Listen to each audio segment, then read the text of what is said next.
Okay guys, so I just arrived from Belgreville an hour ago, and I understand that you had a very productive day yesterday. You were talking about food, you were talking about cannabinoids. Today we had two great presentations. So as I was introduced, I've been working with cannabis for 16 years. There's not very many people in the room, there's not very many people in Canada who are working with hemp for 16 years. So what I'm going to do today, I will be sharing with you what I have learned, and I will clarify a few misconceptions, actually, and mostly in terminology, because two previous presenters used hemp and cannabis interchangeably. And I will be talking about, just what I call it, gold green rush, right? So that's what we are, everybody was talking about money. So I will talk how to grow stuff, and then I will end up how to make money on it. You guys were using cannabis and hemp, and I want to introduce you. I'm a researcher, right? So I'm just really particular about how I word stuff, put in wording. I will explain to you that hemp and cannabis are the same. They are just simply low and high THC cannabis, okay? So look at this picture. Does it look familiar? Oh, come on! Are you familiar with these names? Marijuana, weed, ganja, pot, grass, Mary Jane, cannabis? Oh yes, yes. Just like this is my fourth presentation in the 30 days. So some guys were just throwing in new names. The most exciting was electric lettuce. Have you heard that? Yes? Any other new names? Have you seen Cree? How? Hot now. Okay. Can you?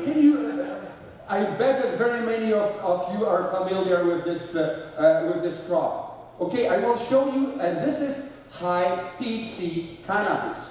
So high THC is up to 30% of THC, right?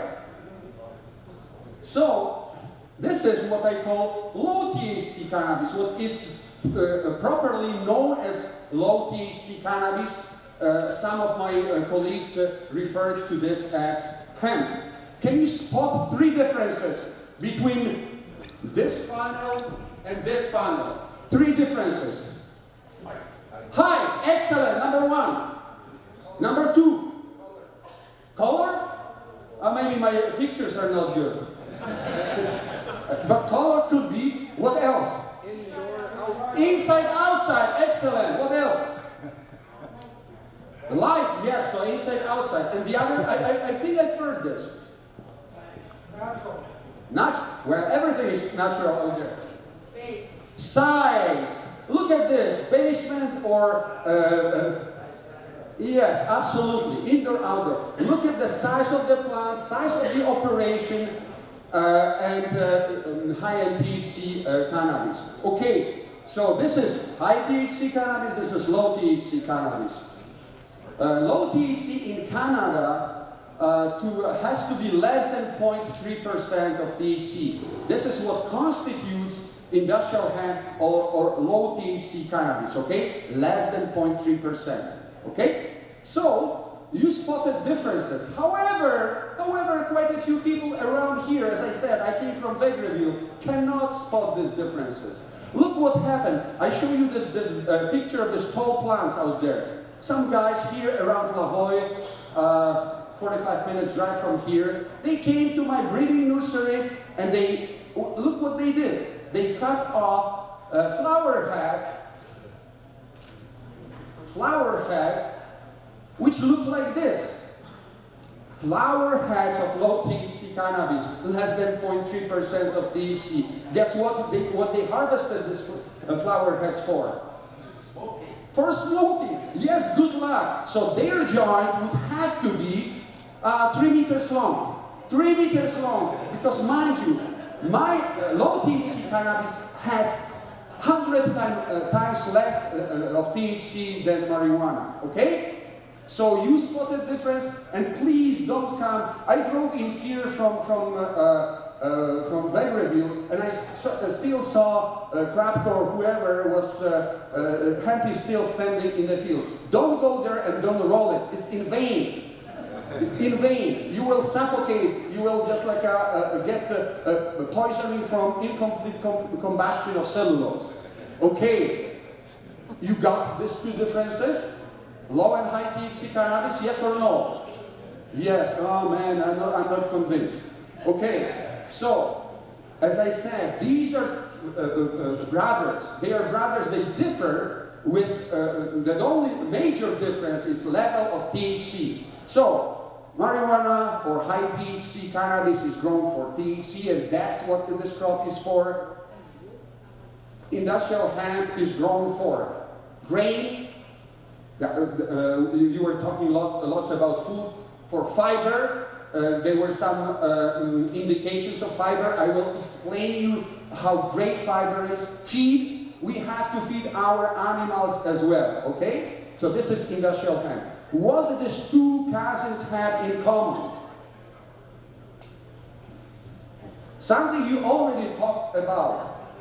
The thing in common is cannabinoid, cannabidiol, CBD. It's non-narcotic cannabinoid. Again, it's very close cousin of THC, which provides this narcotic effects. CBD has, and you discussed this extensively. I understand that you had great presentations yesterday.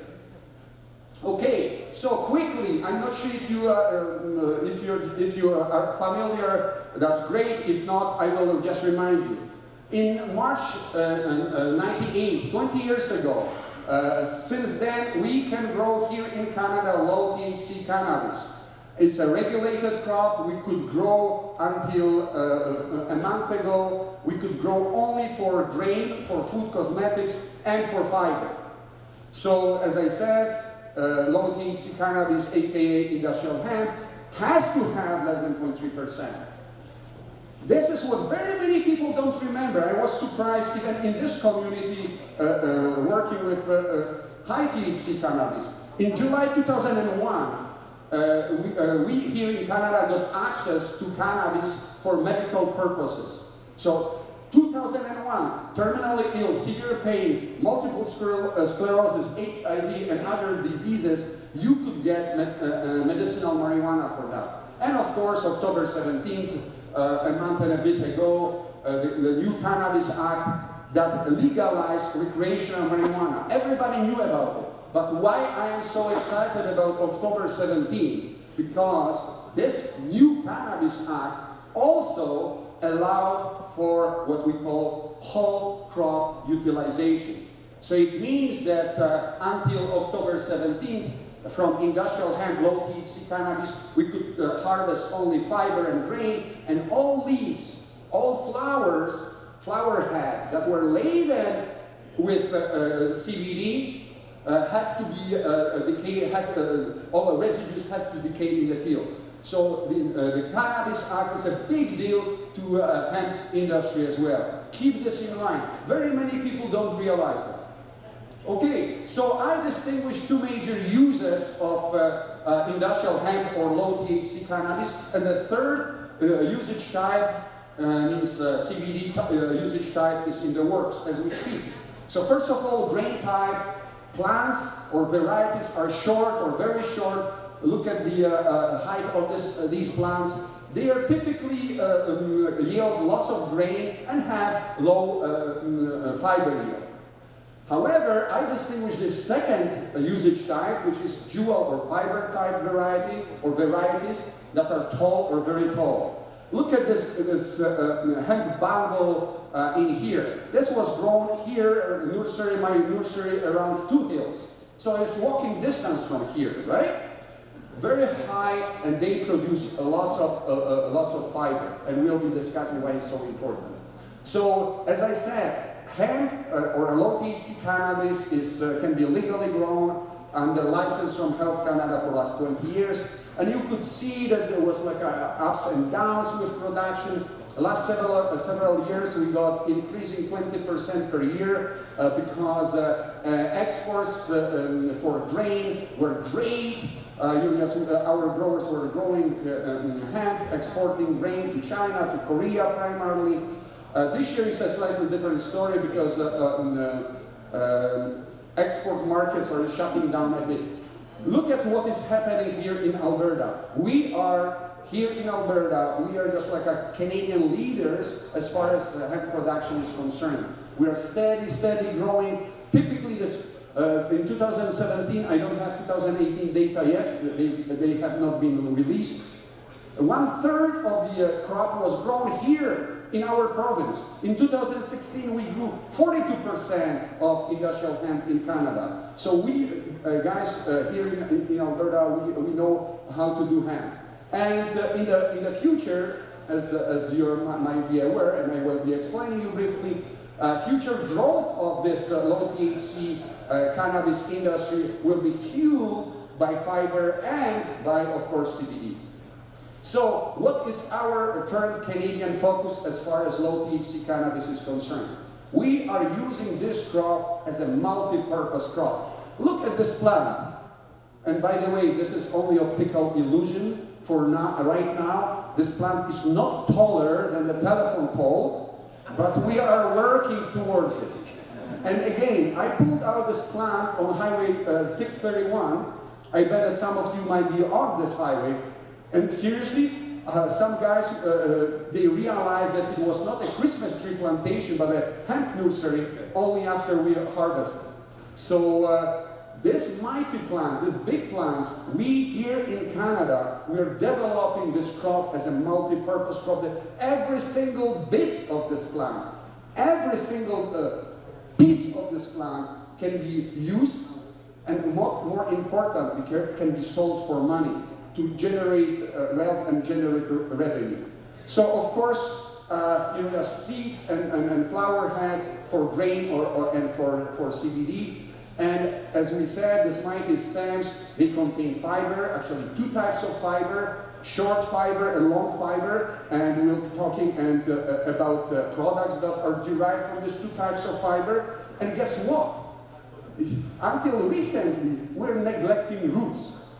Just like, I traveled to China on this hemp file, and the Chinese, they like this ginseng, and hemp root resembles somewhat ginseng. They said, Jan, look into the roots. So this summer, I have students, we're excavating roots, and we are looking what's in the roots.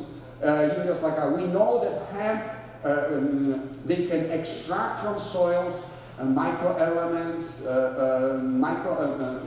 particular minerals. So we will tell you next year when I will come in here, I will tell you what's in the roots. Right now I can tell you what's in the above ground portion of this plant. Okay, so as I said, I came from Vegreville. I'm an immigrant. Roland gave awesome presentation and was talking about immigrants. Yes, I came in here, and for the last 20 years, I'm contributing to this land. I try to contribute as much as I can to your well-being, because I'm bringing knowledge and education from elsewhere to be implemented in here. So, came from Vegreville. We have this, some guys were referring to this environmental center, which was 20-something years ago. Right now, our name is Peter. What is our current name?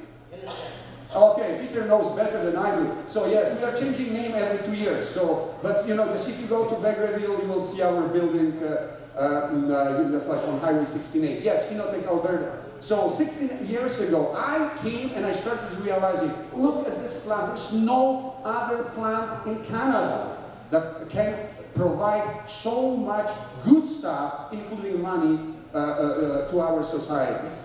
So we developed this program from seed to final product, and we have feedstock development. We know how to grow plants and how to make them yielding really, really well. We process fiber from hemp stalks, and we develop goods and products from fiber. So, as I said, over the 16 years, there's no other organization in Canada who spent so much time on learning how to grow hemp on the prairies. So if you guys are growers, contemplate to be growers, please come over to us. We'll tell you how to do it. We tested, there's like several suites of factors that affect hemp yield, both grain and fiber. I put this information is available online. If you go to our Canadian Hemp Trade Alliance, our organization, low THC cannabis, but now we have high THC cannabis members as well, organization webpage, you will find some instructions. But keep in mind, we are your resource here in your backyard. We are just like a 30 minutes drive from your area. So keep in mind, if you need our support, we are here to serve, to assist you. So, as I said, in Vegreville, we pay particular attention to the stock part of hemp. We'll be talking about food, but what we really think that has great potential and was mentioned today, Sean, I bet, mentioned this multiple uses. So, as I said, we have in hemp, in the stem, we have two types of fiber. The one in the center, we call it hurd, H-U-R-D, hurd, and it accounts for roughly 70% of the stem. And this bark skin, it's called bast fiber. And these two types of fiber have vastly different uses, and some applications are presented in here, and Terry Redford will be giving a talk in the afternoon.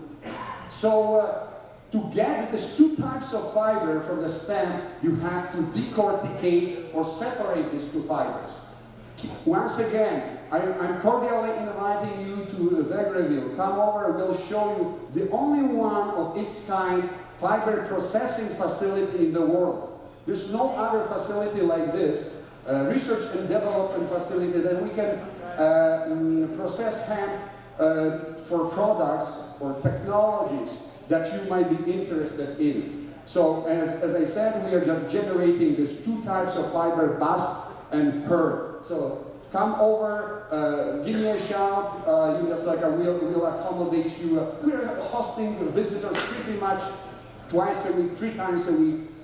Peter was there like 7 times, can tour you if I'm not there. So he's really good.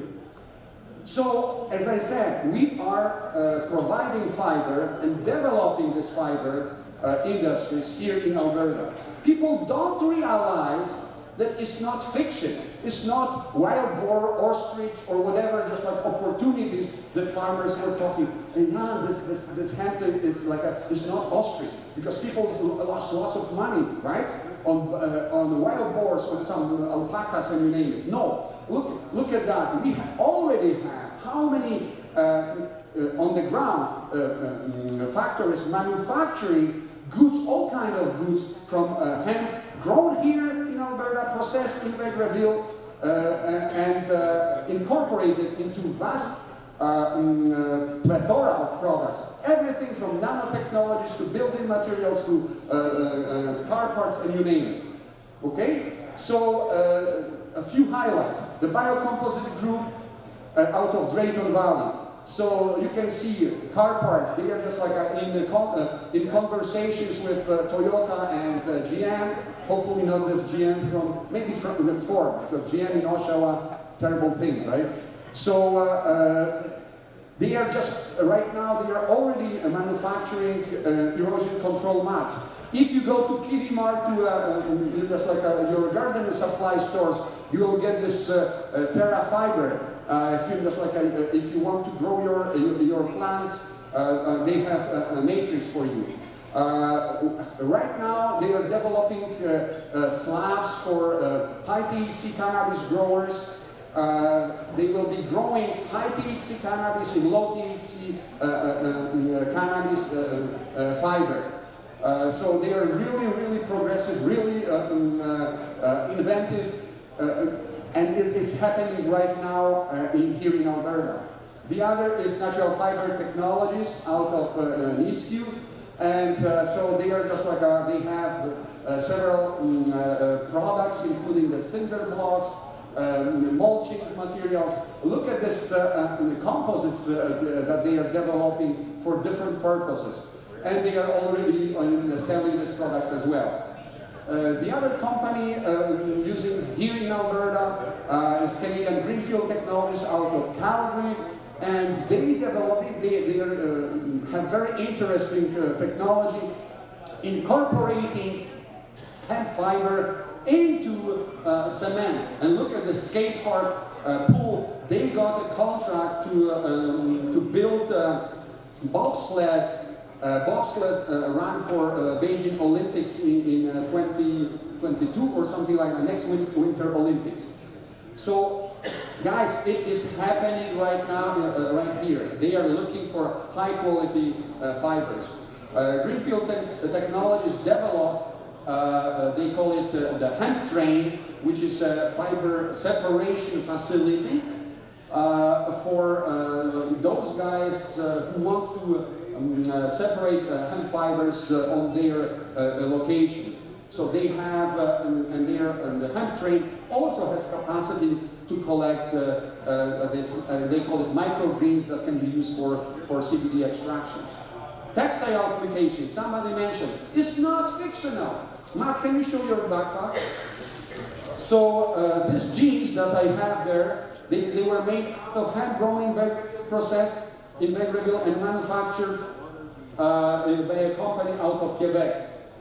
So Matt is showing you a backpack made out of hemp. It's not from Canada. Okay, and he's showing some other items. But I also want to draw your attention, and my backpack is here on the picture. I just forgotten to bring with me, but I got the picture. I want to ladies, and some other fiber-based products. I want to draw your attention, because you can touch Matt's backpack, feel the structure, but I want to draw your attention to this underwear. Because we are thinking that, you know, the hemp is like burlap bag, it can be processed into fine textiles. So it's not only what you're thinking about, but has very many applications. I typically, when I travel overseas, like I have to be on the road for like 20+ hours, I wear hemp socks. No sweat, no stain, no nothing. Why? This exquisite properties of hemp fiber that absorb heat. And we're talking about building blocks, and we will be having a presentation by Terry Redford after lunch. Now we're going all the way down to nanostructures. Look, we are in collaboration with the University of Alberta developing batteries, supercapacitors. Hemp can store energy, not only can store energy, stores energy. And if you look at this picture here, the top panel, this is our variety that we developed. And it forms this, we call it a graphene-like structure that is ready to use for the super advanced nanotechnology applications. So this is hemp fiber fun. Longboards, skateboards, motorbikes, not entire motorbike again, it's only just like a fenders and gas tanks. Why snowboards and why skateboards? Why not? That's a very good answer. But we developed this to show physical properties of hemp biocomposites. You know, yes, typically you put glass fiber, this non-renewable resource. Here, what we are having, we are putting hemp fiber into something that has to have, you know, just like physical properties. We had a very lofty goal for the Vancouver Olympics to equip our snowboarding team with hemp snowboards. Industry was not there yet. So, but mind you, why skateboards, why snowboards? To show exquisite physical properties, tensile strength of this composite. So, okay, so enough about fiber. You will get entire talk from Terry in the afternoon. Hemp for food. I understand that you got lots of information yesterday. So it's the perfect ratio of omega-3 to omega-6. Exactly what is in your blood, exactly is in your brain. Roland was talking about eating food, right food. Every day for the last, I think, 10 years or more, I eat every day hemp, every day. Hemp protein powder, including this morning. I just got hemp protein powder stirred in and got into my milk. Why? Because in addition to this, the best known ratio of omega-3 to omega-6, like your brain, like your blood, all these proteins contain all essential and non-essential amino acids. You cannot get from animal sources. The only source of protein and omega-3 to omega-6 is hemp. And you can see this is the shelf in my office. Actually, it's an old shelf. If you come to, no, not if you, when you come to Vegreville to see our facility, I will get you to my shrine. People call it shrine because I have 2 big shelves right now with hemp food and cosmetic products and the other with hemp fiber products. So to show, to demonstrate that truly there's no other crop, there's no other plant that can be grown here in our area that provides so many opportunities. Oh, and sorry, I said hemp for food and more. So this is a bottle of Stogl vodka, liquid chicks out of Grand Prairie. They came out, 3 ladies were laid off, and they were just sitting in a coffee shop and what we can do. So hemp is getting popular. So a few years ago, they were on Dragon's Den, and they got lots of exposure. So keep in mind, you can have healthy food and not so. Well, but still it's enjoyable, right? In moderation, I didn't endorse it. Okay, hemp for cosmetics. Hey, hemp for cosmetics. Ladies, are you familiar with the Body Shop brand? Guys, okay. Guys, are you familiar with Body Shop? I was not until they incorporated hemp into their products. So they were the first major company that started destigmatizing hemp. And they introduced it as a whole line of gorgeous products. But yes, that's really great. But we are here in Alberta, and I support Alberta industries. This is my, I don't buy, my wife doesn't buy the Body Shop. We are buying local hemp cosmetics or hemp-based cosmetics. So this is shelved in our bathroom. And if you come to when you come to Vegreville, I will walk you through our admin area. Vast majority of our admin staff, they are using hemp cosmetics, hemp lotion, and you name it. I didn't encourage them. They learned about, that this is really great, and they are just buying local products. I encourage you to do the same. Okay, so finally I want to finish up with hemp. We're talking about fiber, we're talking about food, and now of course CBD or cannabidiol. I want to tell you that industrial hemp, low THC cannabis, will be the major source of CBD in Canada and beyond. Why? Because if you look at this picture, and those of you who are familiar with high THC cannabis, you're looking at these trichomes, this protruding structures on hemp flowers. They are containing cannabinoids. They are in high THC cannabis, they contain higher levels of THC. In low THC cannabis, they contain non-narcotic cannabinoids like CBD. So right now, we have roughly 60,000 tons of feedstock. This flower heads, chaff, and you name it. We are getting some varieties harvested at the right time. We can get up to 3% of CBD. So right now, this year, we had in our low THC cannabis, we had roughly 1,800 tons of CBD in our crop this year in Canada. So what is going to happen in a few years? We will be having varieties here, and that will be having 10-15% of CBD. We will be having much higher acres of hemp grown for grain, fiber, and cannabinoids, so we'll be able to produce 15,000 tons of CBD. So why outdoor? Why low THC cannabis? Because people are talking, oh, we have Aurora, we have cannabis, we have Atlas, we have Sundial, we have Canopy Grove. top 8, as of today, top 8 marijuana growers, they grow their crop on roughly 300 acres versus 140,000 acres that we are growing of low THC cannabis. So keep in mind, when you will be getting your CBD, it will be coming from low THC cannabis, aka industrial hemp.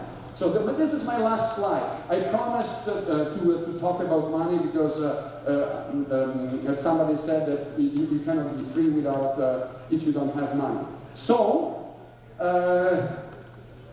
by 2023, low THC cannabis or industrial hemp will be $1 billion crop here in Canada. Here in Canada, $1 billion crop. So you can get rich not only on growing pot, ganja, electric lettuce, and you name it, right? You can get support your community by growing industrial hemp, because 2 years ago, I am also director of the Canadian Hemp Trade Alliance, and last week we had our convention. We made a projection, what is going to happen, where this industry is going to be in a couple of years. And with this transformational growth, that every single bit of this plant can be used and, most importantly, sold for money, we'll get to this $1 billion. So this is our projection, and this projection is we are seeing that we are on the right path, although we started 1.5 years ago. So look at this, this is like what is going to be in 2023. Look at number of jobs. I know that you guys are very particular about job creation here, right? So this is where job creation is going to be. Number of jobs, payroll. Is going skyrocketing, is doubling or tripling in comparison to 2016. Our investment, so this crop can, this opportunities can attract, not can, they are attracting investors. So with that, I want to thank you very much for listening and show you our Christmas trees grown here in Two Hills area. Thank you.